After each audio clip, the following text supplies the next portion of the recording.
যারা মহিলারা স্বর্ণের মালিক আছেন, 7 ভরির বেশি স্বর্ণ আছে, আপনারা আপনাদের স্বামীদেরকে জিজ্ঞাসা করবেন যে স্বর্ণ টর্ণ দিছ, বাপের বাড়ি থেকে দিলে তো উনি মালিক, ওটা তো জিজ্ঞেস করার দরকার নেই। যদি স্বামী দিয়ে থাকে জিজ্ঞেস করবেন তুমি যে দিছ এগুলা কি তোমার না আমার, কথা পরিষ্কার করো।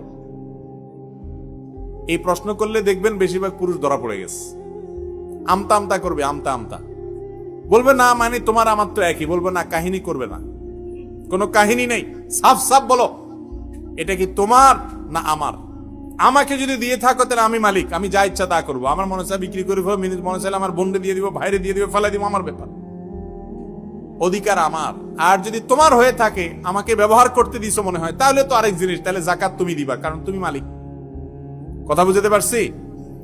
তাহলে স্ত্রীর গহনা জাকাত কে দিবে? গহনার মালিক যে, জাকাত সে দিবে। কথা কি বুঝতে পারছি? এই জিনিসটা পরিষ্কার করতে হবে যে স্বামী কি মালিকানা ধরে রাখছে না ছেড়ে দিছে। ছেড়ে দিছে তাহলে স্ত্রী সেটার মালিক হবেন এবং তাকে সেটার জাকাত দিতে হবে। যদি জাকাতের নেশা পরিপূর্ণ হয়, 7 ভরি বা তার চেয়ে বেশি যদি হয়, তখন সবগুলোর বাজার মূল্য ধরে 2.5% হিসাবে জাকাত দিতে হবে।